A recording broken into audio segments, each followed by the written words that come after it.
My name is Ray Sutton. I was 36 when this started, and I'd lived my whole life in the hills outside Coos Bay, where rain came in sideways. Roads broke faster than counties could repair them, and a man earned trust by showing up on time and not panicking when things went bad.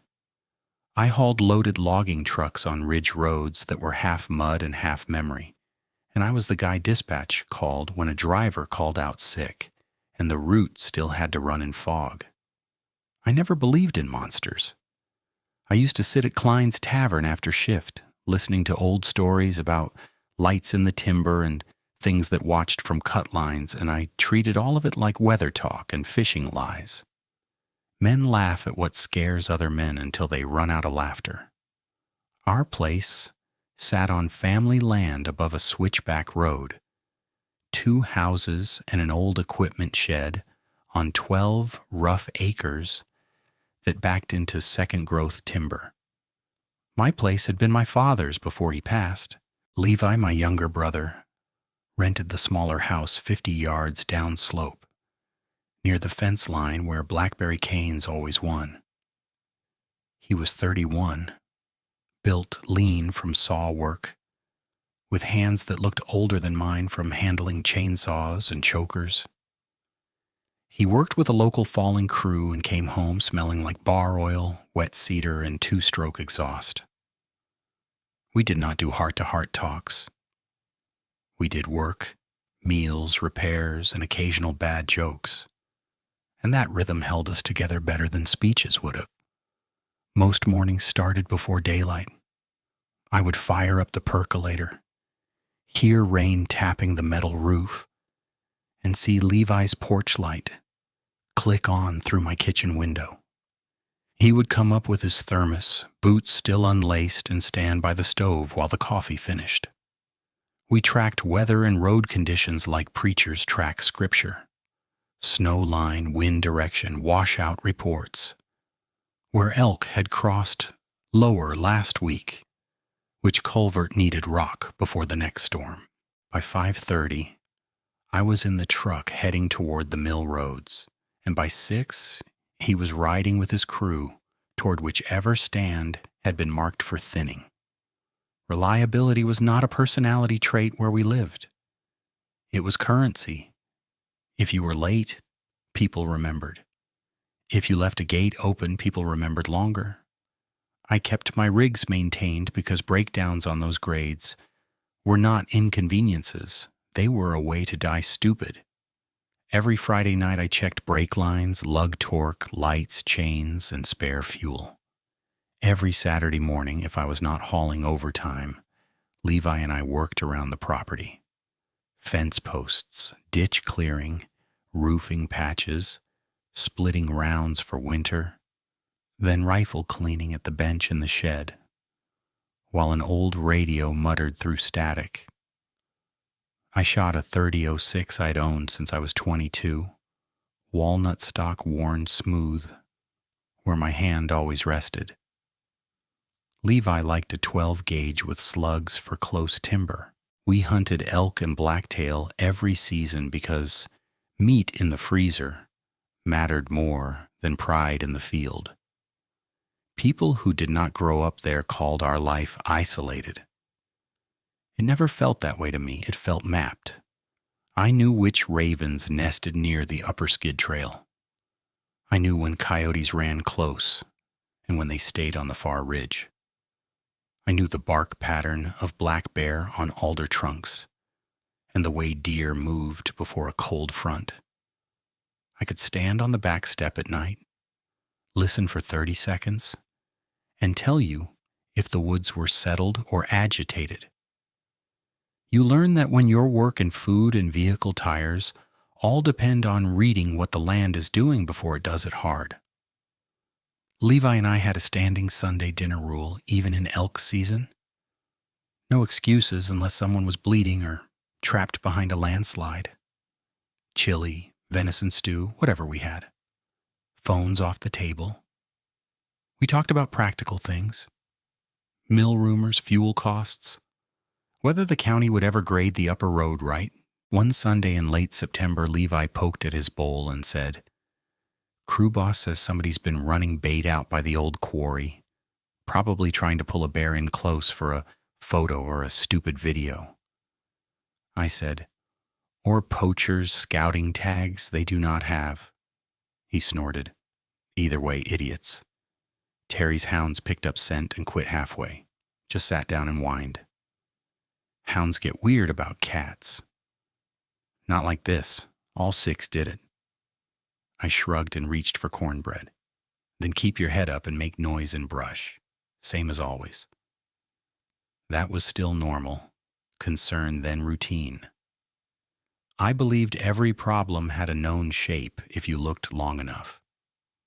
By the second week of October, our routine was still intact on paper and wrong in ways I could not name out loud.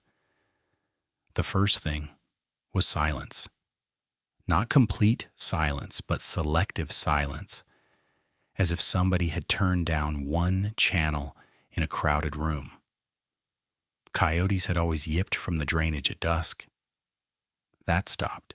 Owls that usually called from the clear-cut edge after dark did not call. Even the jays that screamed at anything moving through brush seemed to hold back. You could hear rain, wind, and creek flow, but the layered chatter of animals was thinned out like someone had dragged a blade through it. I told myself it was weather, then hunting pressure, then mating cycles. I knew enough about wildlife to build 10 explanations without lying. Early storms can shift movement. Logging activity can push predators higher. A cat passing through can quiet birds for a day or two. My brain kept assembling those reasons, while another part of me kept waiting for normal sounds that did not come back. Then the neighbors noticed their own version. The Haskins place sat half a mile below us, with 2 cattle dogs that usually ranged anywhere they pleased.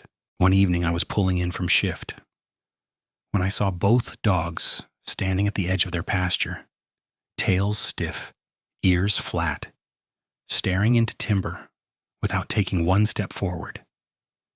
Mrs. Haskins called them twice from the porch. They backed up toward her, but never turned their backs on the trees. The next afternoon at the feed store, she said to me, "You seeing anything up there?" "Duke and Pepper won't go past the fence now. Not for treats, not for squirrels, not for nothing." I said, "It could be a bear hanging close." She shook her head. "Bear don't make both of them hide under my truck." I laughed it off at the register because that was what you did in public, but I started watching harder when I drove home. The smell arrived 3 nights later, and it hit me as I rounded the switchback above our place. I had my driver window cracked for fog control.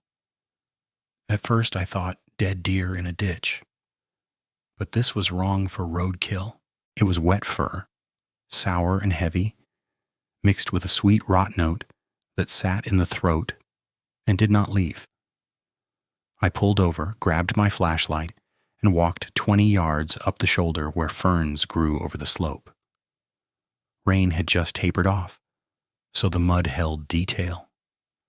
I found prints near the ditch line, deep, broad, 4-toed impressions that looked canine at first glance but too large and too narrow through the heel. 10 feet farther I found another set, then another, and the spacing shifted. I crouched with the light low. The first marks tracked like a 4-legged gait along the shoulder, front and rear offset like a running dog would leave. Then, over maybe 15 yards, the pattern lengthened and straightened. The next impressions were in pairs, left, right, with stride length far beyond any man walking calmly in mud. No drag marks, no hand plants, just deep, clean impacts at regular intervals, like whatever made them had risen and kept moving. I stood there in drizzle, trying to force it into familiar categories. Bear sign can look strange on uneven ground. A person in prank boots can fake almost anything near a road.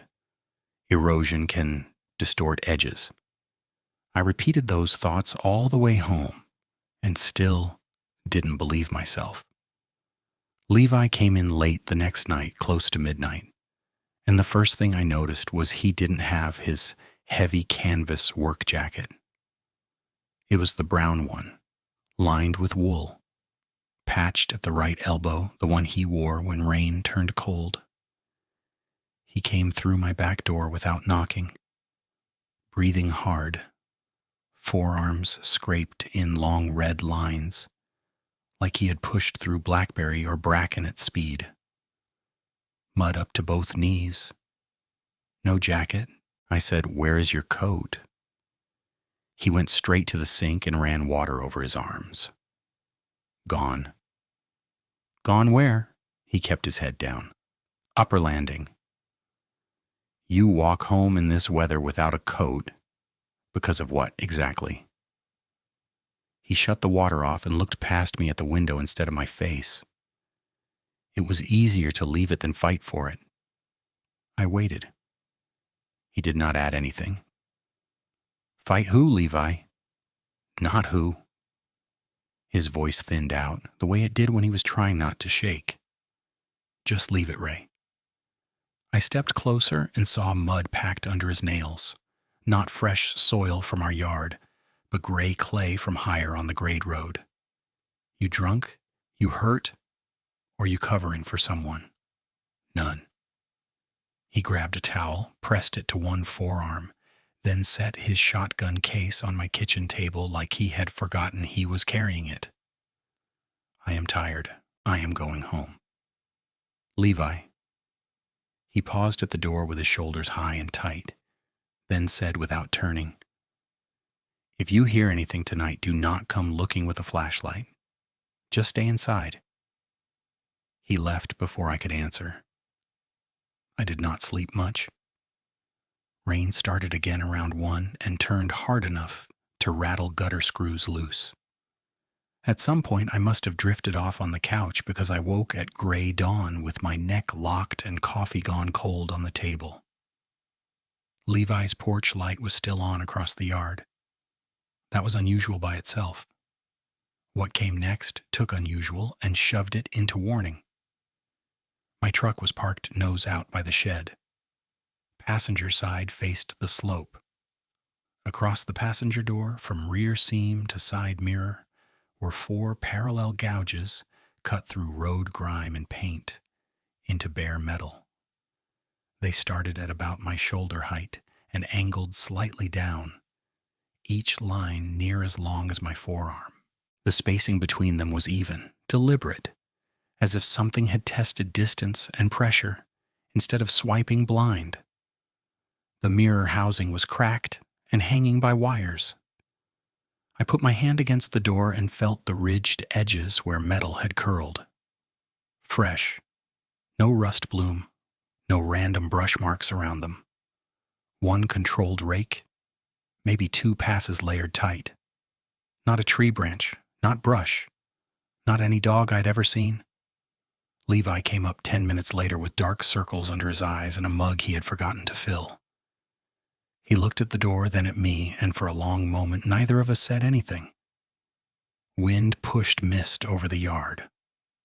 Somewhere down the slope, a crow gave one short call and went quiet. He said, "You lock your doors last night?" "Yeah." "Keep 'em locked." He finally met my eyes. All day, too. I wanted to press him, and I almost did. Instead, I heard my own voice come out flat and practical, the way it did when chains slipped on ice. After breakfast, we walked that switchback. You and me. Broad daylight. He swallowed, glanced toward the tree line, and shook his head once. Not yet. That scared me more than the scratches. Levi was stubborn, quick to anger, and proud to a fault. But he was never hesitant in the woods. Seeing hesitation on him felt like finding frost in July. I stood there with rain mist on my face and the smell of wet metal in my nose, staring at marks I could not explain. And for the first time in my life, I considered that whatever had crossed our road might have been watching our house long before we noticed the silence. I kept looking at the tree line until my eyes started inventing movement in every dripping branch. Levy shifted his weight, mug empty in his hand, and I could see he wanted to get back down to his place and behind a locked door before I asked another question. "You at least tell me where on the upper landing this started," I said. "Left fork, right fork, old quarry road, give me something useful." He rubbed his thumb along the mug rim, not meeting my eyes. "North side of the old quarry spur, near the stacked culvert sections." "What happened there?" His jaw tightened. I reached for my coat and something reached first. "That is what happened." "Bear." "Not a bear." "Then what?" He looked past me again to the timber above the fence line. "I do not have words you are going to like." He walked off before I could keep him there, boots loud on wet gravel, and I stayed by the truck with those claw lines in front of me, feeling like I had stepped onto a bridge that looked solid and flexed wrong under my first step. I skipped my run that morning and called dispatch with a story about a brake issue. Then I took a tape measure, camera, and notepad and worked our yard like a survey line. Gouges on the door were 34 inches long, with just under 2 inches between each mark. The pressure got heavier at midline where the metal had bowed in. I checked the shed wall. 2 older scrapes in paint I had ignored last week now looked less random. I checked both porches, window screens, door frames, gate posts.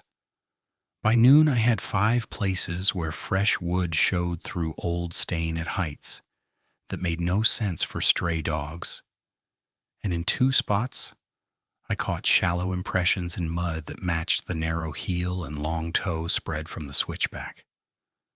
By late afternoon, rain eased into a thin mist and the woods carried that damp cedar smell that usually settled me down. It did not settle me.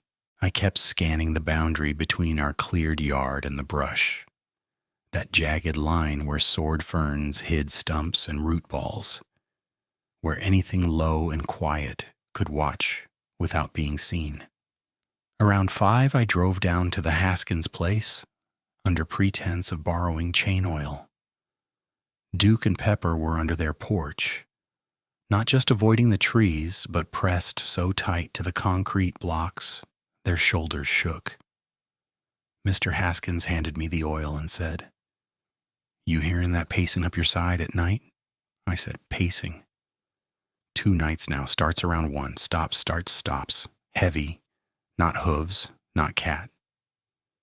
He paused and lowered his voice. My wife saw eye shine above our split rail by the back field, too high. Could have been reflection off wet posts, but she swears it moved with her.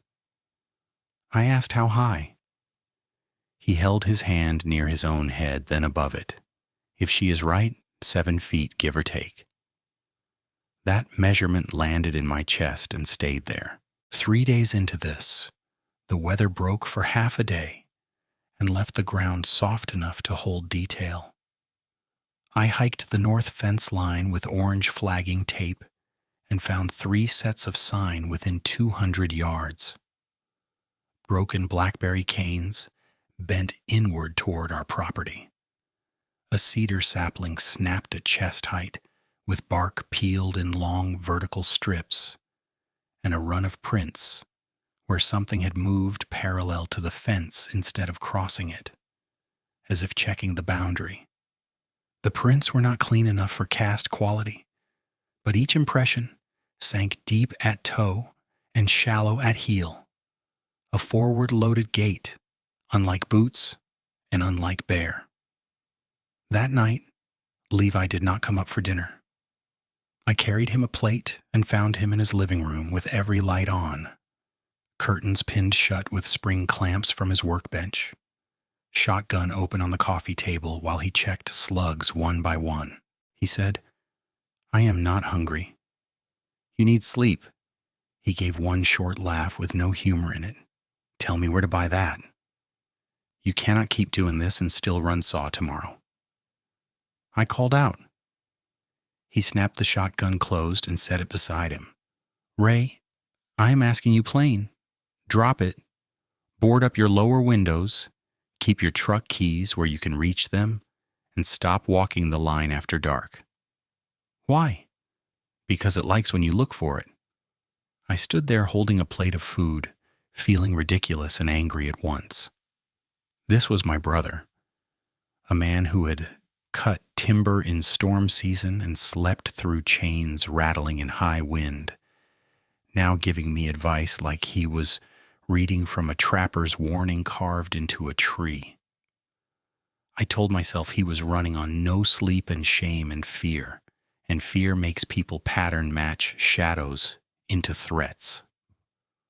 I told myself if I did not anchor us to practical steps, we would both slide into panic and start seeing meaning in every snapped branch. I told myself I was still the reliable one, still the guy who solved problems by measuring them. Those thoughts sounded good in my head and thin in my ears. Just after midnight, I heard something hit the side of my shed. Not a branch tap, a deliberate impact, wood on force, followed by 3 slow scrapes. I killed my kitchen light and waited by the back door with my 3006 listening. Rain on roof, gutter drip. Then footsteps in gravel pacing from shed corner to truck, truck to fence, fence back to shed. Heavy, controlled, unhurried. When they stopped, the silence came down so hard I could hear my own pulse in my teeth. I did not open the door. I do not say that with pride.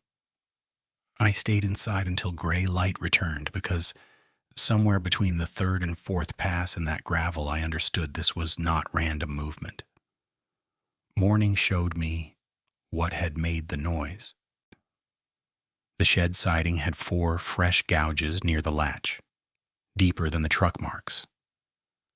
And one of my fuel cans had been moved from the shelf inside to the step outside, upright and centered like it had been placed there. No spill, no bite marks, no signs of rummaging for food. On the gravel by the truck, toe prints cut in and out of puddles, in a loop that matched exactly what I heard. By the 2nd week of October, I had started checking that loop pattern every dawn before coffee, the way men check tire pressure when they know one rim has started leaking. The clearest sign came that same evening. I was coming down the upper road at low speed, headlights on bright, because fog had rolled in off the bay, and sat low, between alder trunks. Near the cut above our place, 2 reflections lit up in the beam, amber green and level, not bouncing. They were set high, roughly where a tall man's forehead would be if he stood on the slope above the ditch. I braked without thinking. The reflections moved with me, not away, keeping pace through trunks too thin to hide anything with that head height and shoulder width. For maybe 6 seconds we tracked each other, my truck crawling, those eyes gliding parallel along the rise. Then both blinked out at once behind a cluster of young alder no wider than my arm. I sat with my foot on the brake and the engine idling hard. No sound from brush, no crash down slope, no tail flash, no deer snort. Just fog and the tick of my turn signal where I'd knocked it on by accident. Predator. Close. Intelligent enough to shadow the road and break line exactly when it wanted. I backed down the last stretch instead of pulling through and parked with my nose toward the county road for the first time in my life. The next morning I started my investigation like I would a mechanical failure, by stripping assumptions and collecting only what repeated. I ran tape on every print I could find without smearing edges. Photographed from low angle with a steel ruler in frame, and marked distances in a small write in the rain notebook that had grease pencil notes from old haul routes on the back pages. I found one clean impression by the ditch that gave me 11 1/4 inches heel to toe, and a 4-foot spread broader than any boot I owned. Another print, 10 feet ahead, was deeper by nearly half an inch, suggesting acceleration or added weight on the downslope. The paired stride on the biped section measured 58 inches center to center. I checked it twice because the number looked wrong on paper. After lunch, I drove to Bayline Hardware for plaster and release agent. The cashier asked if I was fixing drywall. I said tracks. He smiled like we were sharing a hunting story and said, "Big cat?" I said maybe and left before he could ask more. I went back to the switchback and cast the cleanest print near the fern edge.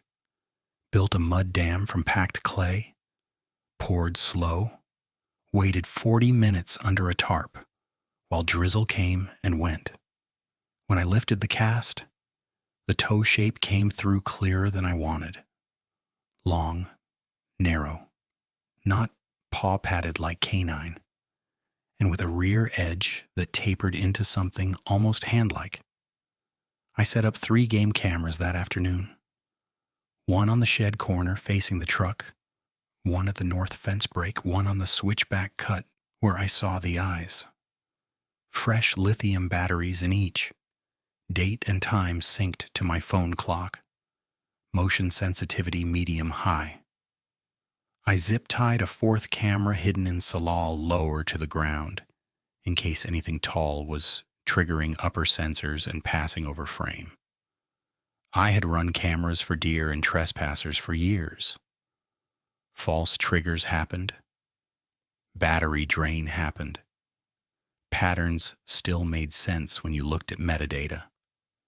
I trusted metadata. The first night gave me nothing but 2 raccoon clips and rain blur. The second night gave me nothing at all, not even wind hits.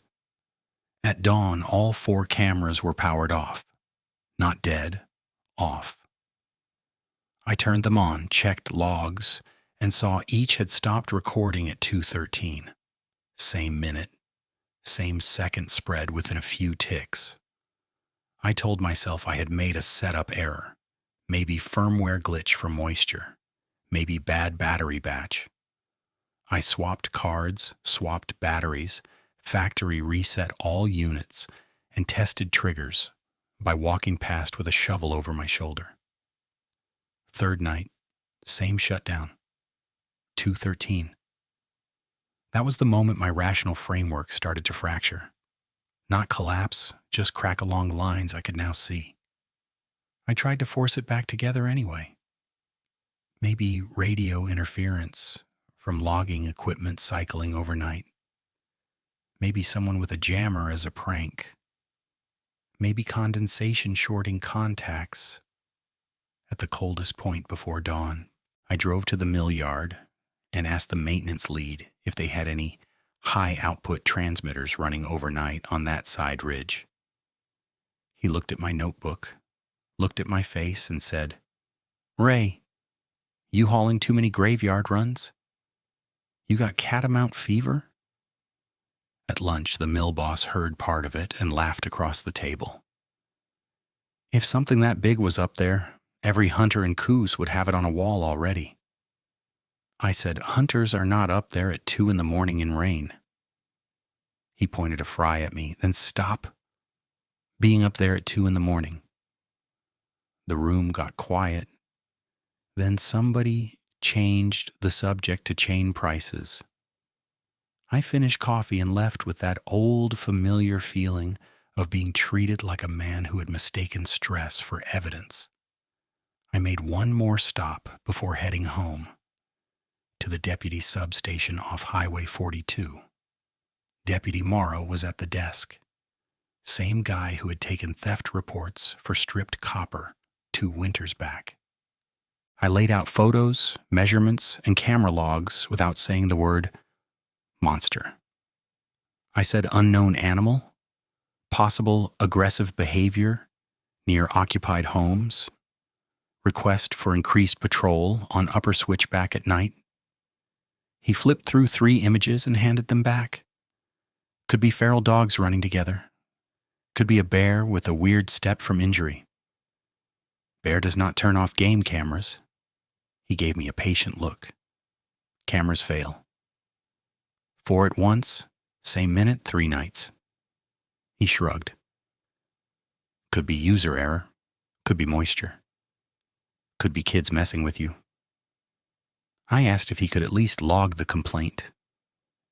He said he would note it as nuisance animal activity and suggested I secure trash and avoid leaving attractants out, which would have been useful advice if I had chickens, livestock feed, or anything edible in open bins. I signed the paper, took my copy, and sat in my truck a long time before turning the key. When I got home, Levi's truck was there, but he did not answer his door. I found him at dusk, sitting on his couch in full work clothes with boots on, shotgun across his lap, television muted, eyes fixed on the window. The room smelled like coffee gone burnt and gun oil. I said I'd talk to Morrow. He did not ask what Morrow said. You should not have. I filed a limited report. He nodded once, like he expected that. Did you tell him about the eyes? Yes. And he said feral dogs. Levi closed his eyes for a second. Of course he did. I sat in the chair across from him and watched his right knee bounce in short, constant motion. You sleeping at all? Couple hours here and there. You are coming up to my place tonight. No. That is not a request. He looked at me then, finally, and there was anger in it, but also relief. Thin as thread. Fine. But lights stay on. That night we moved his essentials uphill, locked both houses, and kept to mine with lamps lit in every room facing the yard. I set my rifle by the back door, his shotgun by the kitchen island, and a mag light on each windowsill. At 2:13, every porch light on both houses went out at once. Not flicker out. My kitchen lights stayed on. Interior power held. Outside, the yard dropped into wet black. Levi whispered, "Do not open that door." I did not. We stood in the kitchen listening to rain and our own breathing until, from somewhere between the shed and the truck, came one low exhale that was too deep, too steady, and too close to be wind. That sound rolled along the siding like breath over a bottle mouth, low and wet, and Levi's fingers locked around my wrist, hard enough to hurt. "Do not move," he said, barely audible. "Please." I stood still, rifle stock cold against my palm, listening for the next step. None came. Rain hissed on the gravel and drummed on the shed roof, then a single crunch from the passenger side of my truck, followed by another at the front bumper, slow and measured, like it was tracing the shape of the vehicle from memory. I eased sideways until I could see the back window over the sink without stepping into full view. Yard lights were dead, porch bulbs black, and the rain had turned the glass into a blurred sheet. For a second I caught nothing but my own reflection, pale and tense. Then 2 points lit up in the dark beyond the truck bed, amber green, wide apart, level. They were fixed on the house, not wavering, not bobbing the way deer eye shine does when a head lifts and lowers. I judged height by the line of my truck cab and the fence post behind it. Those reflections sat above the cab roof by at least a foot. 7 feet, maybe more, depending on where it stood on the slope. Levy saw them too and made a sound in his throat that I had never heard from him. A clipped, involuntary noise like someone trying not to shout with a hand over his mouth. I whispered, "Could be on the bank." He shook his head without looking away. "That bank dips there, you know it dips." He was right. I knew every grade in that yard. The truck sat on the flattest patch because I parked it there to drain cleanly in rain. For those reflections to ride that high, whatever held them had to be tall or upright or both. I told myself there was still a rational path, a person with a headlamp, kids with reflective gear, a hunter standing on a stump. I told myself fear compresses distance and stretches height estimates. I told myself my own window reflection could be distorting perspective. None of it held long enough to settle my pulse. The eyes moved left, gliding behind the truck, and disappeared. No silhouette followed, no shoulder line, no sound of brush drag, just gone. Then they came back at the shed corner, closer, separated by maybe 8 inches, angled slightly inward like a predator focusing through rain. I lifted my rifle. Levi grabbed the barrel and pushed it down. "If you shoot through glass and miss, it comes in," he said. "Do not do that." I kept the muzzle low and breathed through my nose, trying to map options the way I would on a bad downhill with soft brakes. Routes, choke points, timing. Front door put us in the open. Back door put us within 20 feet of those eyes. Hall window was too narrow for a clean view. Power panel sat on the outer wall by the laundry room, and stepping there meant exposing my side to the yard. The eyes blinked once, slowly, and vanished again. We waited. 30 seconds. A minute. Then 3 heavy footfalls sounded along the side of the shed, each one deep enough that I felt vibration through the kitchen floor, Levi whispered. "It circles when it thinks you're about to move." "You saw that at the quarry?" "Yeah." "What was it doing with your jacket?" He swallowed. "Pulling." I turned to him. "Pulling from where?" "From me." We stood in silence after that, breathing the smell of stale coffee and gun oil, while rain thinned to a steady patter. My phone showed no signal. Landline had been out since the last windstorm, and the repair crew never rushed ridge calls unless poles went down in town. The house felt smaller by the second, every window a weak point, every shadow a place my eyes had to check twice. A scrape sounded at the front porch, wood on wood, followed by a soft thud against the door like knuckles testing weight, not pounding, not frantic.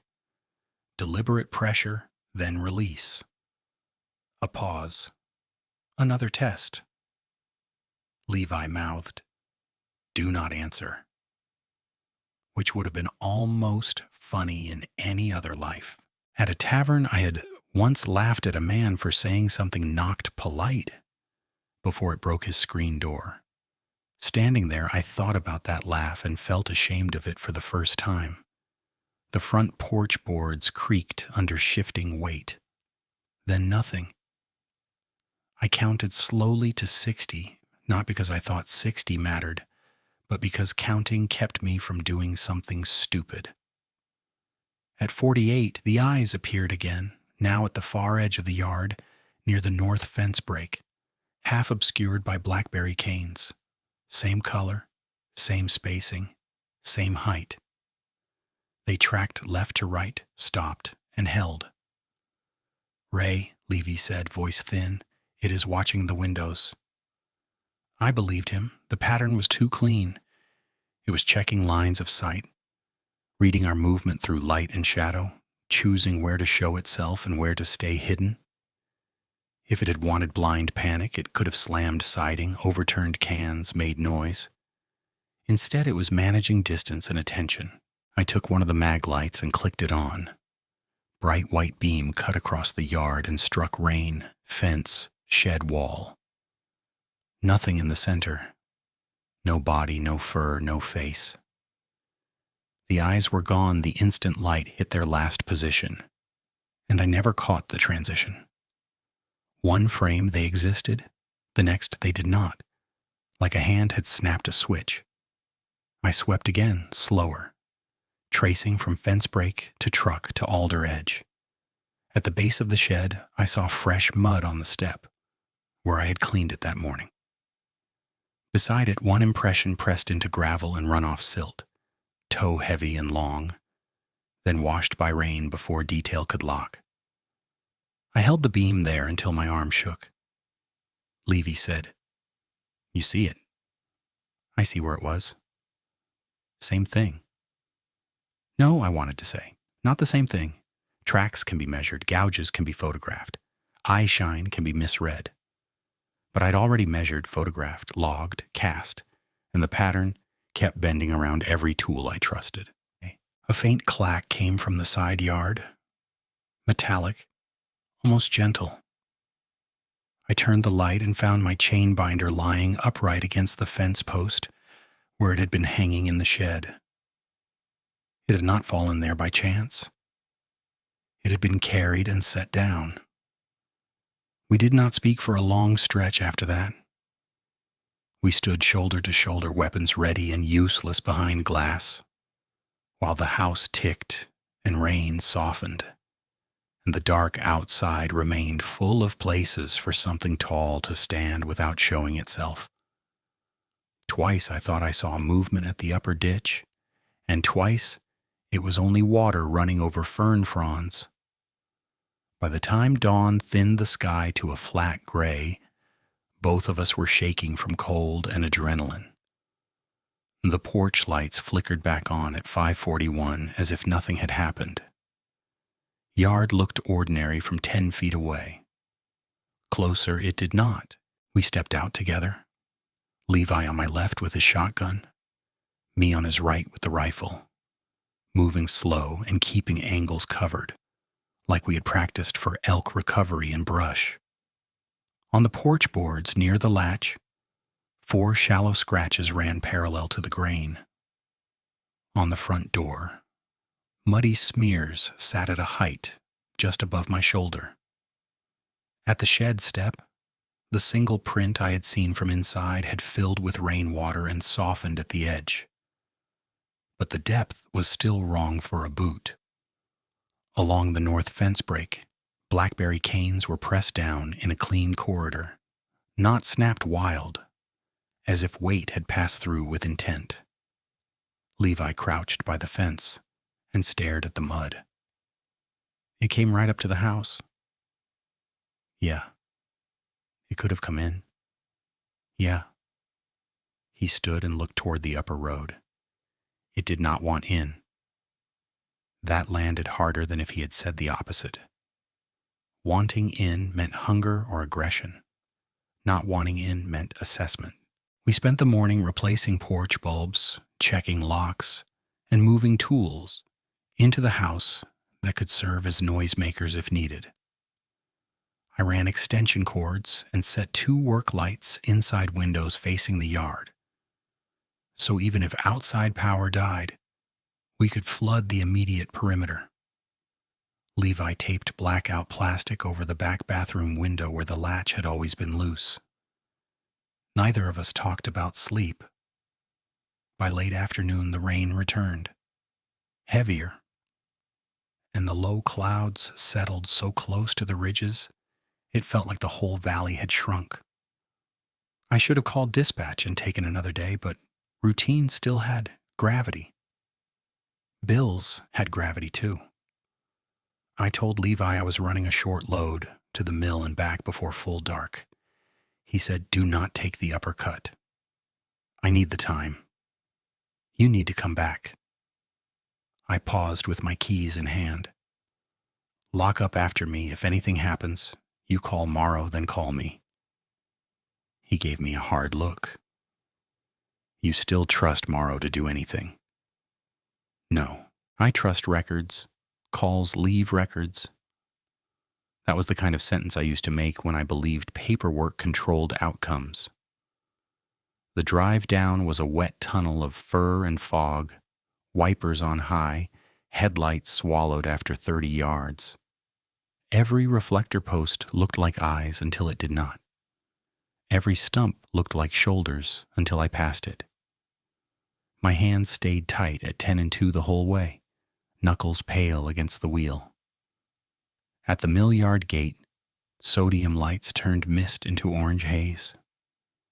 The clear cut beyond the loading pad climbed toward a stand of alder and young fir, mostly slash and churned mud from summer operations. Visibility there came in bands: lit foreground, gray middle, black tree line. I checked in, got my lane, and rolled toward the scale house while loaders idled in the distance. A gust pushed fog sideways and opened a brief window across the cut. In that gap, something crossed from left to right in 3 long strides. Not a bear, not a man, not any elk I had seen in 36 years. It moved upright but pitched forward, shoulders massive and high, back line sloping into hips that rode lower than a human's.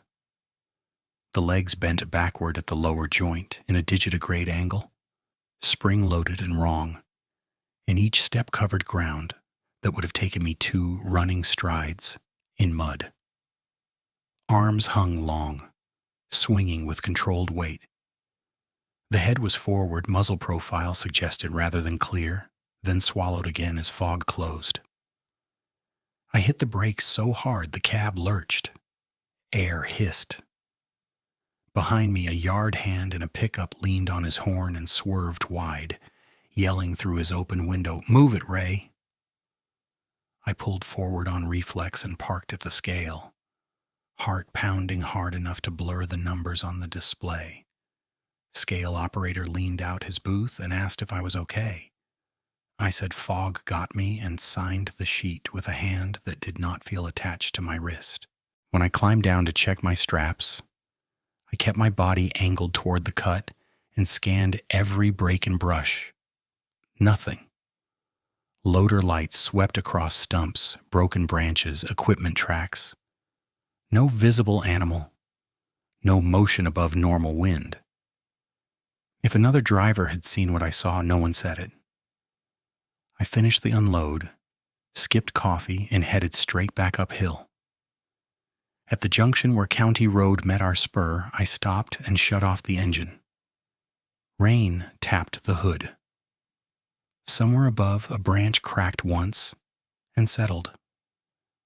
I tried to replay the crossing in mechanical terms. Estimated height from shoulder line against slash pile, speed across measured distance, gait cadence, weight distribution in the knee set. Every data point argued against misidentification. Every survival instinct still wanted a simpler answer. By the time I reached home, full dark had settled. Levi met me on the porch with the shotgun already in his hands. "You saw it," he said, not asking. I nodded once. "Whole body?" "Silhouette through fog. Enough." He exhaled and looked past me toward the road, jaw set. "Now you know." I carried my rifle inside and locked the door. In the kitchen light, with the rain starting up again and the clock edging toward another 2:13, I tried to convince myself I had seen machinery shadow, mist distortion, fatigue ghosts, anything but a towering thing running upright across a clear cut. I laid out each excuse in order, tested it, and watched it fail. Levi stood across from me with his shotgun braced against his thigh, eyes on the back window, breathing through his mouth like he was trying not to smell the rain. The kitchen clock clicked over 1 minute at a time, loud as hammer taps. I checked bolts on both doors again, not because they needed it, but because my hands needed a task. Levy moved through the house, turning on every interior light we had left, then stopped in the hallway and listened with his head tilted, the way we both did in timber when wind shifted and carried sound from a new direction. At 2:13, the porch lights died. No flicker, no dimming. Just out, both houses at once, same as before. The work lights in my front and side windows stayed on, throwing hard white rectangles into the yard, but beyond that sharp spill was black rain and deeper black brush. A second later came a metallic knock from the fuel shed, then the squeal of hinges under weight. Not forced open, pressed open. Levi whispered, "It is at the cans again." I listened. One slow scrape. Pause. A second scrape. Longer. Like plastic sliding over rough concrete. He stepped between me and the mudroom door. "No. It is 20 yards away. That is why you are not stepping out there. If it punctures fuel, we lose the truck and both houses." He shook his head, jaw clenched so hard the tendon jumped in his neck. "You think it came for fuel. It came because you looked at it in the cut." I stared at him a second too long, because I knew he was right and still could not accept standing still. "Then we do this controlled. Door stays chained. I use the spotlight from cover. If I get a clear shot and it closes distance, I fire. If not, we hold." Levi swallowed, then nodded once, reluctant and angry. 1 minute. No hero work. We keep the inside line. We moved to the mudroom with practiced quiet, boots soft on worn vinyl. I killed the hall light behind us so the back glass gave less reflection, clipped the door chain tight, and cracked it open 3 inches. Rain pushed cold air through the gap, carrying that same wet fur musk, stronger now, laced with diesel and the sweet chemical smell of fuel additive. I lifted the rechargeable spotlight, thumbed it on, and kept the beam low until my eyes adjusted. At first I caught only clutter. Blue fuel drums, red cans, shovel handles, a tarp half folded on the shelf. Then lightning flashed behind the ridge, a flat white pulse that turned rain into silver wires, and something moved on the right side of the shed opening. Not a whole body, a section of one, as if the dark had cut it at the shoulder and hip and let me see only what it wanted. Wet black fur lay in clumped ridges over a chest too deep front to back for any man, each breath lifting and settling in a slow, ribbed rhythm. The fur was longer at the upper arm and shoulder, slicked down by rain so muscle contours showed underneath. An arm hung forward and low, jointed like ours at the shoulder and elbow, but lengthened wrong, ending in a hand that was not a paw. 4 long digits, dark pads at the base, pale curved claws extending past the tips, like worn ivory hooks. It pinched the collar of an empty fuel can between 2 claws and lifted it without effort, rotating the can as if reading weight and shape. Then the head tipped into spill light. I saw the right side of an elongated snout, dark nose wet and wide, lips drawn just enough to show pale teeth even at rest, not bared, exposed by structure, as if the mouth never fully covered them. Rain tracked off whisker points. The eye set above the cheekbone was amber green and steady, not wild, not startled, fixed directly on the thin gap of my door, like it had known exactly where I stood before I opened it. My hand went numb around the spotlight handle. Every hunting memory I trusted broke apart at once. Bears swing broad and heavy. Cats compress low and spring. Wolves move in clean horizontal lines. This thing held itself with upright balance and deliberate economy, like it had rehearsed how close to stand without giving me a full target. The smell hit harder, wet dog and rot and hot copper, and my body reacted before my mind did. My throat closed, knees softened. The primitive part of me that does not care about pride or explanations said one word in a voice older than reason. Run. Levi's hand landed on my shoulder from behind, anchoring me in place. He hissed, "Ray, inside." The creature's ear flicked at his whisper. The eye shifted past me, finding him by sound, and that small, precise adjustment scared me more than the size.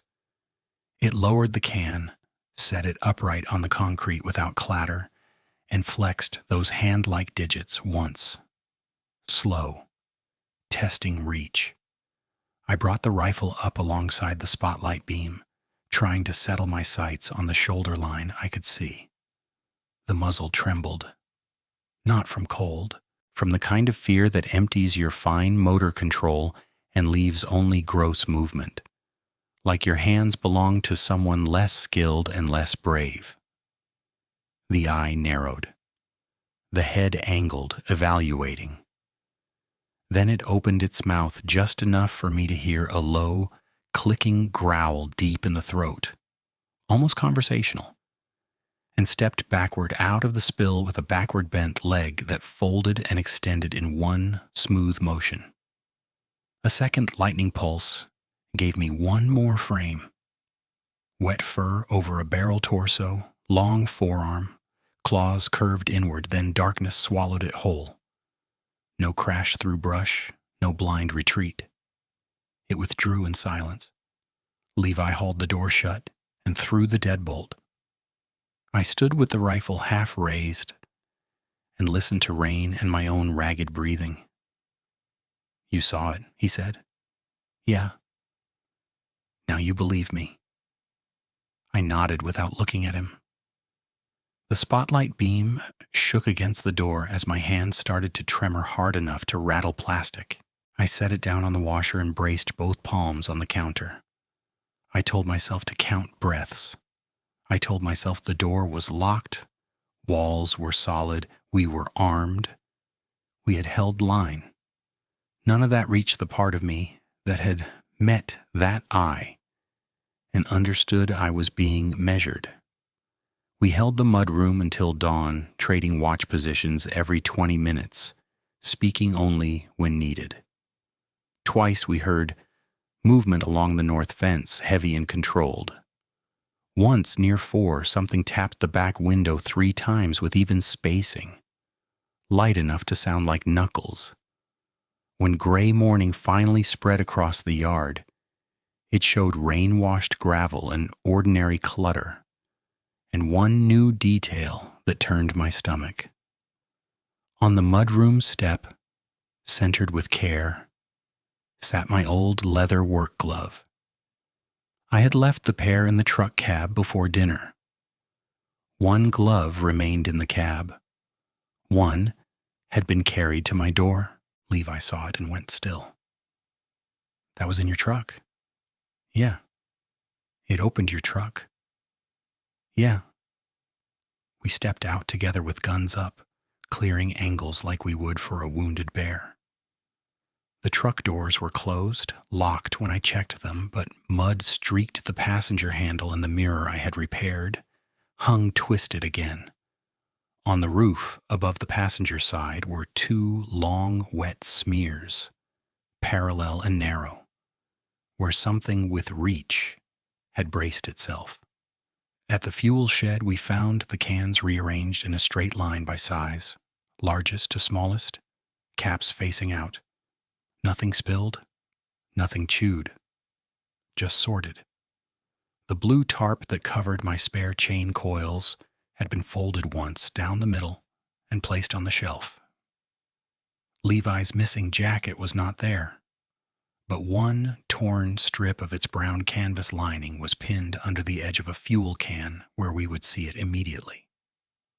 I picked it up, and wool fiber stuck to my fingers, damp and smelling like that same sour musk. Levy stared at the strip and looked away. By the next evening, neither of us had slept more than an hour at a stretch. Daylight made tasks possible, but not normal. I called in sick again, citing flu this time because I was running out of believable mechanical failures. Levi texted his crew boss and got back a single reply: "Get right and come back when you can hold a saw steady." He did not answer. We spent the day building layers. I ran extension cords from separate circuits, set battery lanterns in each room, and mounted one old backup camera over the front porch with its own battery bank inside a lockbox. Levi cut 2 lengths of chain and rigged them to the inside of both doors so they could open only 6 inches, unless we released the hooks. We staged keys, boots, ammo, first aid kit, and 2 radios in the kitchen. Practical work steadied us for minutes at a time, then fear leaked back in through every quiet gap. Around noon, I checked my truck and found another message. My route notebook, the small one I kept in the center console, was out on the passenger seat, open to the page where I had logged camera failures at 2:13. I knew I had left it closed and tucked under registration papers. Across that page were 4 muddy streaks, evenly spaced, ending right at the time entry. Levi stood beside me and read the page without touching it. It can smell paper, your hands, where you sit. It can open a door. It watched you write this. I wanted to argue, to say mud could have transferred from my own gloves, that vibration could have shifted the notebook, that stress was making us assign intent where there was none. I tried to convince myself for maybe 10 seconds and stopped. The mud on those streaks matched gray clay from the upper spur, not the red-brown soil in our yard. The edges were clean. The spacing matched marks on my door. I took photos, bagged the notebook in a contractor trash bag, and set it in the kitchen next to the plaster cast from earlier in the week. Physical evidence. Something to keep my mind from sliding into denial again. Levi watched me tape the bag shut and said, "You really think proof matters now?" "Proof matters to me," I said. "If I stop logging this, then all I have is panic." He nodded, but his expression said he thought panic was already doing the logging for us. That evening, rain came in hard bands, then broke, then returned. Near dusk, I walked the inside perimeter of the yard while Levi covered from the porch. At the north fence break, I found a corridor pressed through blackberry, fresh and purposeful. At each window along the back wall just outside light spill were toe-deep impressions angled toward the glass. Not random passes. Stations. Observation points.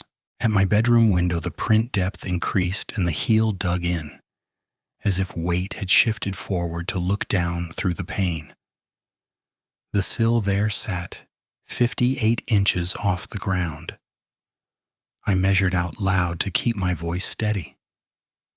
Levi wrote the number in my notebook without comment. When we circled to his place, the pattern continued. Back porch, side window, couch window, then the narrow bathroom pane where the curtain never closed right. Same spacing, same orientation. It had mapped both houses. Inside Levi's living room, one more detail waited. The shotgun shell box he kept on the coffee table had been opened and counted out. 12 slugs were now arranged in 2 straight rows of 6 brass ends aligned toward the door. He swore he had left them loose in the box that morning. Neither of us touched them for a long moment. "You think this is marking?" he said quietly. "Or mocking?" I looked at those neat brass circles and felt a cold pressure settle under my ribs. I think it wants us to know it can reach anything we reach. That night we stayed in my house again. I moved the couch against the hall wall to create a fallback corner with narrow angles. Levi sat near the kitchen island with his shotgun across his knees, eyes half closed but not sleeping. I took first watch at the back window, lights off behind me, front work light still burning outside. Rain eased after midnight. The quiet that followed was worse. At 2:13, interior lights flickered once and steadied. Outside work light went black. Battery camera feed on my phone froze on a frame of empty porch. Then, from the county road below, my truck horn sounded one short blast. My keys were in my pocket. Levi looked up, fully awake in one motion. "You hear that?" "Yeah." "Stay put." Another horn blast, longer this time, then silence. We moved to the front room and took positions left and right of the window. I eased the curtain a quarter inch. The truck sat where I'd parked it, dark and still. Driver door closed. No figure visible in the yard. Rain sheen on the hood, reflected faint house light. Then the horn sounded a third time, 2 quick taps, like someone testing whether we would step outside on command. I did not move. After a minute, a shape passed behind the truck at the edge of light, low at first, then rising as it reached the fence line. I caught only shoulder, part of neck, and one arm swinging long enough that claws flashed pale in the dark. It stopped beside the post where my father had carved our house number 30 years earlier. Something dropped from its hand and landed on gravel with a soft thud. Then the shape flowed into brush and disappeared without a branch snap. We waited 10 full minutes before opening the door 6 chained inches. On the gravel by the carved post lay Levi's heavy canvas jacket, the one he had lost at the quarry. It was soaked, shredded at the sleeves, and turned inside out. The left pocket had been ripped away. The right pocket remained intact, and inside it was Levi's folding knife, cleaned and closed, placed point down so the handle stuck up where we would see it. Levi stared at the jacket and did not bend to pick it up. "It kept this the whole time?" "Yeah." "It brought it back when you finally saw it clear." I looked out into the dark beyond the work light, at the line where our yard ended and the trees began, and the framework in my head shifted into something harsher and simpler. We were not dealing with a passing predator, or a starving animal making bad choices, or a prank that had gone too far. This thing tracked our schedules, touched our tools, opened what we locked, and chose when to be seen. It was not just near us. It was working us. I felt fear then, pure and cold, but underneath it came a stripped-down certainty I had never needed before and couldn't unlearn now. I was no longer the man observing sign after the fact. I was the sign being read. I kept my eyes on the tree line and reached out with the rake handle from inside the chained gap, hooked the sleeve of Levi's jacket, and dragged it over the threshold without stepping onto the porch. Wet canvas left a dark streak across the boards. The knife in the pocket clicked against the floor when I dropped the coat inside. Levi shut the door and set both locks, then leaned back against it with his face turned down, rainwater still dripping from the jacket onto his boots. "It is hurting us," he said. I wanted to argue with the word, because hurting was what a thing did when it meant to corner, not scare. I had run enough cattle through narrow chutes as a kid to know the difference between random pressure and directional pressure. This had direction. I tried my phone again. No signal.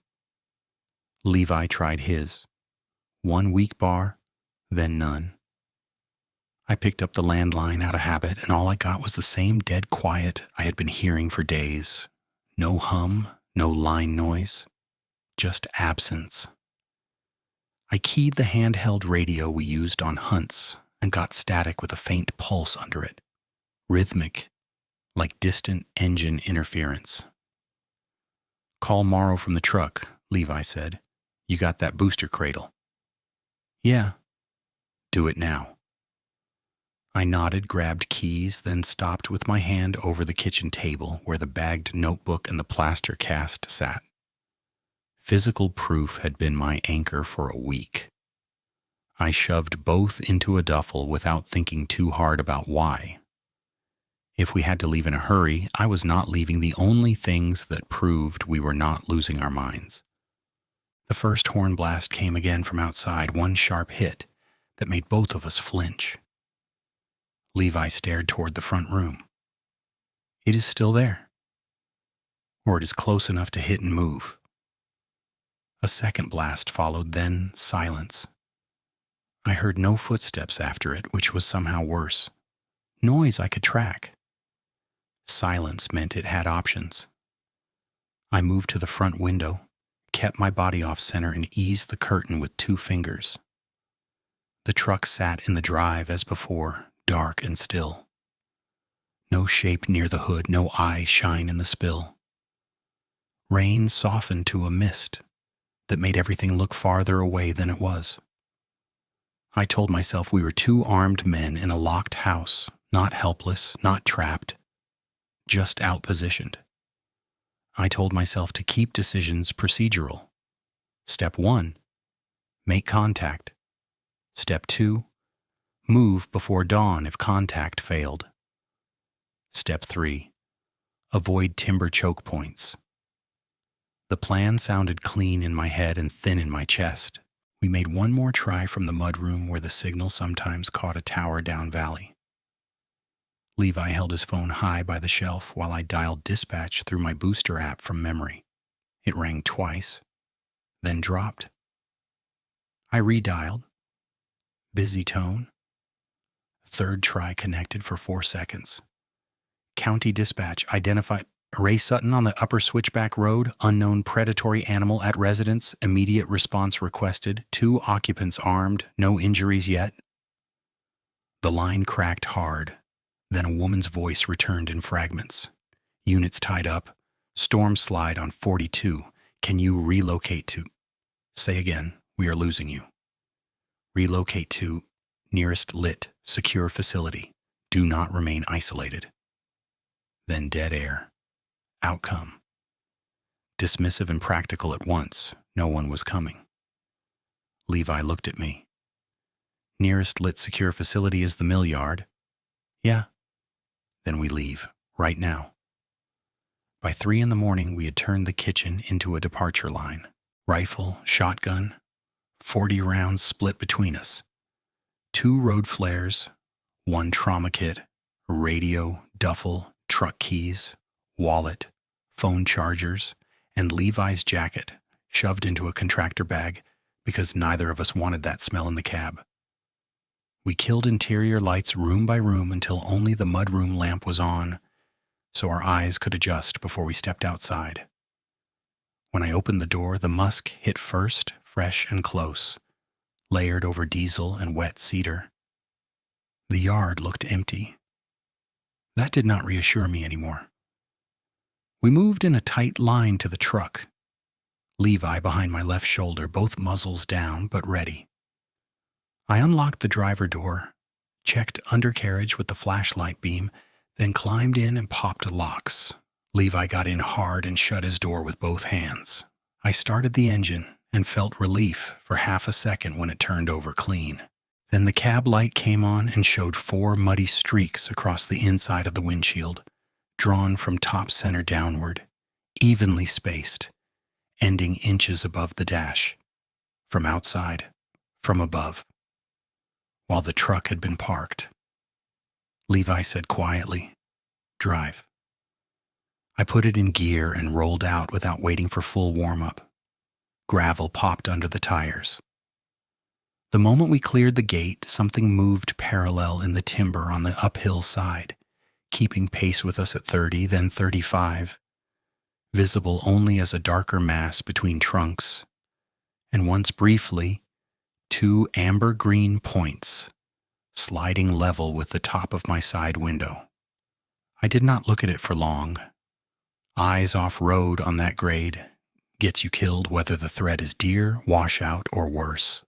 I kept both hands planted and drove the line I knew by muscle memory, down the first switchback, across the shallow dip, up the short rise, wipers beating time like a metronome to panic At the county junction, I tried dispatch once more through the booster. This time I got a full connection and a different voice. Male, clipped, tired. Dispatch. Ray Sutton again. We are relocating to the mill yard. We have active pursuit on the Ridge Road. Repeat, active pursuit. Can you confirm type? I stared at the fog ahead and said, unknown bipedal predator, large, highly aggressive. Do not send 1 unit. A pause then. Closest deputy is 23 minutes out. Advise you shelter in place. I am already moving. Sir, do not engage. The line held long enough for me to say too late before static swallowed it. The mill gate came into view as a rectangle of dull sodium light and chain link. Normally that sight meant work, routine, loaded paperwork, and coffee so bad it peeled your teeth. That night it looked like a fort that had forgotten to man its walls. Gate arm down. Guard shack dark. No yard truck idling near the scale. Storm slide had probably pulled everyone toward highway response. I stopped short of the arm, put it in neutral, and said, I need your card from the visor, fast. Levi reached, then froze halfway, eyes locked on the mirror. Ray. I checked my side mirror. Nothing. Checked his side. There behind us in the lane stood a shape at the edge of the gate light, too tall for a man and too broad through the shoulders, rain sheeting off it in long lines. Card, I said. He did not move. Levi. Card. His hand shook once, then dropped to his shotgun without grabbing the badge. Freeze response. Total. I had seen it in rookies on skid roads when brakes went soft and the truck started to drift.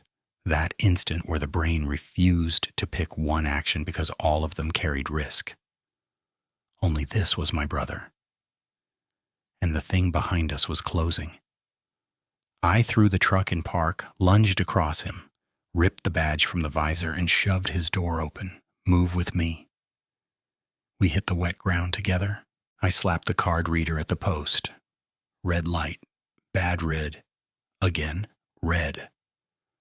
Behind us, claws clicked once on asphalt. Third swipe, green. The gate arm lifted halfway and stopped with a grinding whine, jammed at a useless angle.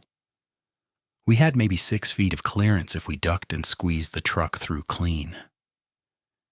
In any other week, that would have been a nuisance call to maintenance. That night, it was a choke point, built for one of us to die in. The creature circled left instead of charging straight, cutting toward the truck's front quarter, exactly where it could keep us off the cab. It understood angles, it understood doors, it understood hesitation. I popped one road flare, struck it on the post, and hurled it toward the lane center. Red light and smoke blossomed across wet pavement. The creature flinched at the heat, not with panic, with irritation, then shifted farther right, looking for cleaner air. I popped the second flare and threw it opposite to force a wider corridor. For one clear second between flare smoke and gate light, I saw it fully. It stood around 8 feet when it straightened, though it preferred a forward hunch that loaded weight over the hips. The head was wolf-like in structure but set on a neck too upright, giving it a human-facing range of motion no canid should have. Ears narrow and torn at one edge. Eyes amber shot with green in the center. Focused and deliberate. Wet black fur matted in ridges along shoulders and spine. Thinner over the ribs where each breath showed in bands. Arms long enough that the claws hung past the knee line when it dropped to a lower stance. Hands, not paws, with elongated digits and curved pale claws maybe 3 inches long. The legs were digitigrade, lower joints bent backward with spring tension, feet narrow at the heel and wide at the forefoot, matching every print I had cast and measured. Across its left flank, from rib to hip, ran 3 old scar tracks, pale under wet fur. That was the instant I understood we had been dealing with one recurring animal, not random events. One antagonist that had walked our line for days and tested every boundary we set. In my head, with no poetry left in me, it became the switchback dogman. It opened its mouth and the sound came out as a layered roar and growl that shook the gate mesh. I brought the 30-06 up and fired one controlled shot at the shoulder line. Not center mass, not head, just enough to force distance. The recoil kicked through my fractured focus and snapped it into something usable. The shot struck high and left. The creature recoiled, twisted, then kept moving. I fired a second round lower on the same line. This one hit with a wet thud I felt more than heard. It staggered, dropped one arm, and came through the flare smoke anyway. "Cab!" I yelled. Levi moved at last, but too slow, still half locked by fear. The creature changed vector toward him in 2 strides. I grabbed the binder chain from the trailer rack, yanked it free, and swung it hard across the lane. Steel links hissed through rain and struck the gatepost with a crack that rang like a bell. At the same moment, I slammed the air brake valve. The trailer brakes clamped with a violent blast, and a scream of metal that punched the night apart. Noise, sparks, swinging steel, smoke, light.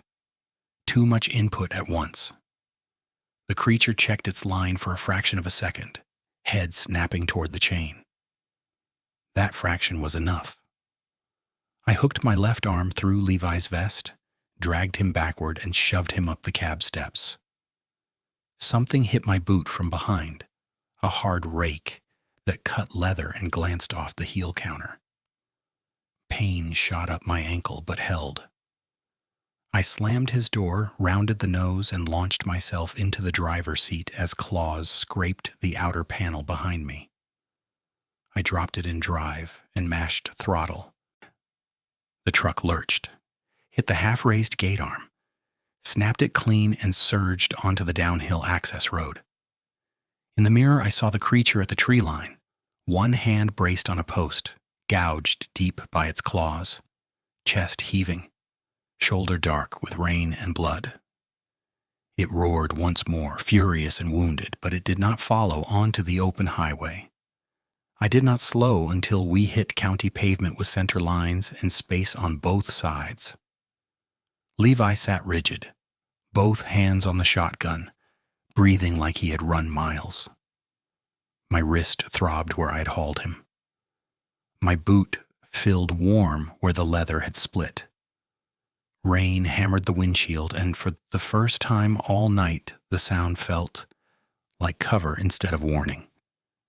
I called dispatch again with shaking fingers and got through. "Dispatch. This is Ray Sutton. We are off the ridge and on open highway. Repeat, we are off the ridge. Unknown predator remains at Millgate area, likely wounded, highly dangerous. Lock that yard down." The operator asked for mile marker, vehicle description, injuries. I gave each one in order, voice flat and mechanical, because if I stopped to feel it, I might not finish the call. When I hung up, Levi turned toward me, eyes hollow and awake in a way I had never seen. "It stopped at the trees." "Yeah. Why?" I kept the truck centered between the lines and watched dark timber slide past at the edge of my headlights. "Because it knew where its ground ended," I said, "and because we finally made it cost something." I kept driving until the clinic lights came up through rain like a row of pale squares behind fogged glass, and only then did my hands start to shake hard enough that I had to use both palms to steady the wheel while I parked. Levi did not move when the truck stopped. He sat rigid, shotgun across his lap, eyes fixed on nothing, breath coming shallow and fast. I said his name twice before he blinked and looked at me like he had been underwater. Inside, the waiting room smelled like bleach and wet coats. The night nurse took one look at us and skipped paperwork. "What happened?" I said, "Animal encounter at the mill gate." "He is in shock. I need my wrist checked." Levi said, flat and automatic, "Unknown predator." They split us into curtained bays. A paramedic cut my boot leather where the claw rake had scored through, cleaned the skin, and wrapped it tight. When he rotated my wrist, I saw white sparks and said words I am not proud of. "Hairline fracture," he said, "likely from hauling weight with a bad angle. Splint for now. Imaging at daylight." Across the hall, Levi answered triage questions in one-syllable pieces while they cleaned old forearm lacerations. He had reopened that night and started fluids for dehydration. His core temperature was down from rain exposure, pulse too high. Hands trembling nonstop. At 4:52, a deputy I did not know came in with a damp notepad and the face of a man running on no sleep. Dispatch said active pursuit. "You both safe now?" I said safe for the moment. He asked if we had fired. I said yes, 2 controlled rounds from my rifle. He asked if the animal was still at the yard. I said it held tree line and did not pursue onto highway. He wrote large unknown predatory animal and asked if maybe it was a bear. I held his gaze and said, "No bear I've ever tracked sorted fuel cans, opened locked doors, and hit a truck horn to draw us outside." He paused, pen tip resting, then wrote something I could not see. By sunrise, rain had thinned to drizzle. Levi slept for 20 minutes with his boots still on.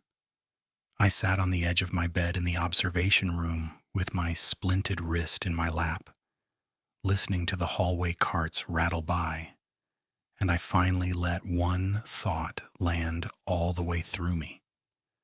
We were alive because we had moved when it hesitated, not because we were tougher, not because we understood it, because we got one window and used it.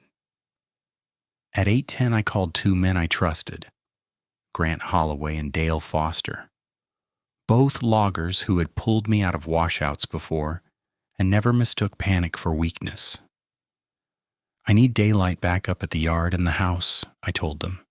"Bring gloves, cameras, and keep your sidearms visible." Grant said, "We leave now." The mill had locked the gate by then. A supervisor met us with a ring of keys and no jokes left in him. In lane 3, where the flares had burned out, the gravel still showed a dark wash of diluted blood mixed with rainwater, and the treated gatepost carried 5 gouges sunk deep enough to expose pale inner wood. My binder chain lay twisted where I had dropped it, links dented and bright at the strike points. The snapped gate arm hung by one bolt.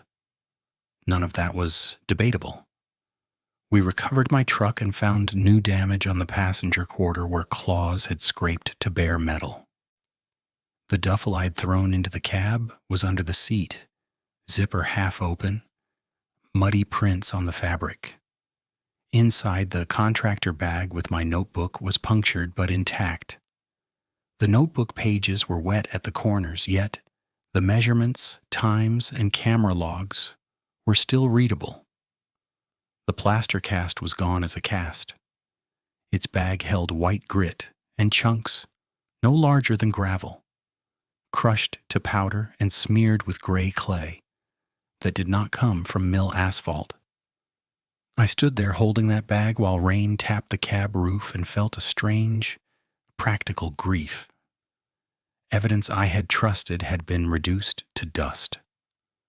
From the yard we drove to the property. At my shed, the fuel cans were still lined by size, caps facing out. At Levi's place, The shell box remained in 2 rows of 6 brass ends toward the door, untouched since we fled. We photographed everything, bagged the torn jacket and folding knife, and marked prints where water had not erased them. Near the north fence break, one clear impression held toe depth and narrow heel exactly like my earlier measurements. At the switchback cut, the camera mount was intact, but the unit was dead, powered off at 2:13 again despite a full battery bank. Distinctive detail after distinctive detail, same pattern, same intelligence. Around noon, I called the Haskinses from the porch and told them, plain, keep those dogs inside after dark, lock your gates. Mrs. Haskins went quiet, then said, I knew it was not just dogs. That afternoon, I filed a formal damage report and a wildlife hazard notice, limited language, no loaded words, property destruction, unknown predatory animal, armed defensive discharge. I did it that way for one reason. A full story would get laughed at publicly and hunted privately, and reckless men with spotlights would flood those roads and get someone killed. The report was accepted, case status pending, then downgraded to inconclusive wildlife incident 3 days later. Outcome exactly as expected. I still gave the full account once off record to Deputy Morrow. He closed his office door, listened without interrupting, and when I finished, he opened the bottom drawer of his desk and slid out a folder thick with old photos, mud prints beside culverts, gouged doors, one blurred night image with 2 eye reflections at a height that matched my truck notes. Dates on the backs went back years. I said, You knew. He took a long breath. I knew there were calls that never fit what we could put on paper. He tapped one print photo. Same stride class as yours. Then why tell me feral dogs? His jaw tightened. Because if I say what I think in uniform, I lose the badge and gain 50 armed volunteers stomping through timber at midnight. He looked at me with that same loaded expression he had given me at the desk days earlier. Only now he finished the sentence. Officially, I cannot confirm. Unofficially, get off that ridge. 3 weeks later, I sat across from my mill boss in his office with my wrist brace still on and handed him my resignation from night hauling. He stared at it, then at me. You are one of my best drivers. Take day routes till you heal. I am done with ridge night runs. He rubbed his face, tired. This about that gate incident. It is about staying alive. He nodded once and signed. No argument. The laugh from the lunch table was gone for good. By the first week of November, Levi and I were in a title office, signing sale papers for our share of the family property below market to a timber investor who wanted the acreage buffer and asked no personal questions. My pen hand shook on the signature line from more than the wrist fracture. Levi signed after me, pushed the paper back, and stared at the wall map while the clerk stamped pages. We walked out carrying one banker box of documents and a key ring that no longer opened our doors. We rented a duplex outside Eugene on a street with close neighbors, porch lights every 30 feet, and traffic noise that ran late enough to keep the night from going fully still. First evening there, I installed 4 cameras before unpacking dishes. Front, rear, side alley, and shared driveway, overlapping fields of view, each on independent battery banks with line power backup. Levi watched me ladder up and said, You wiring a fortress? I am wiring sleep. He did not laugh, but he held the ladder steady. For a while, we barely spoke about that night. We could discuss rent, groceries, insurance, work shifts. But if conversation drifted toward the ridge, one of us went quiet and the other let it drop. Silence had been our old habit.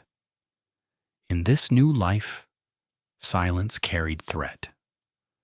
In January, after Levi missed 3 nights of sleep and I snapped at him for leaving a porch curtain open, we sat at the kitchen table with cooling coffee and made one rule out loud. I said, if either of us goes quiet like that again, it means danger, not pride. Levi nodded. Then we ask once and answer straight. We put that rule to work in therapy, which I never thought I would say. Our counselor did not ask us to believe or disbelieve labels. She asked about sequence, body response, and control. We brought the notebook one session. She read my 213 entries, the camera shutdown pattern, the arranged objects, and said, "Your systems were violated on purpose. Your vigilance now makes sense." Hearing that from someone outside our family cut through months of self-doubt better than any argument I could make to myself. I kept the bag with plaster powder, the torn jacket strip, and printed photos in a locked case for a year, then turned the physical items over to Morrow when he said he was consolidating unsolved animal incident materials before retirement. He logged receipt on plain paper, signed and dated it, and I kept copies.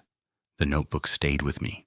The shell box and fuel cans were abandoned with the property at sale, documented in photo inventory. Every call record I could obtain from dispatch, including the storm night relocation instruction, I requested and stored digitally. I do not trust memory alone anymore when memory is this loaded. I am 40 now.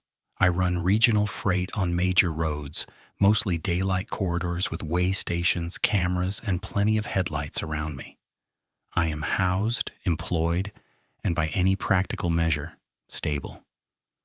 Levi works equipment maintenance at a yard with fixed shifts and does not step into deep timber alone.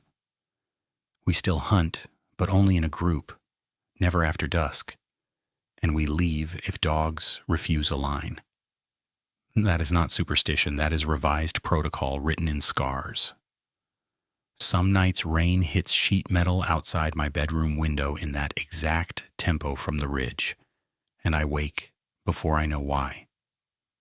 Most times the clock reads 2:13. I get up, check the camera feeds, confirm locks, drink water, and sit until my pulse comes down. Then I go back to bed and get up for work. Function first, recovery second. Repeat. You can call what we saw a cryptid, an unknown predator, a classified nuisance, or a story men tell when weather turns bad. I stopped arguing labels the night it looked at me through a 3-inch door gap and set a fuel can down without a sound. I named it the Switchback Dogman because that is where it took shape in my life, and because giving a thing a name can keep it from owning all your language. We drove it off. We did not solve it. That mystery stays open. My part does not. I got my brother out, changed the way we live, and built a life that can hold what happened without pretending it did not.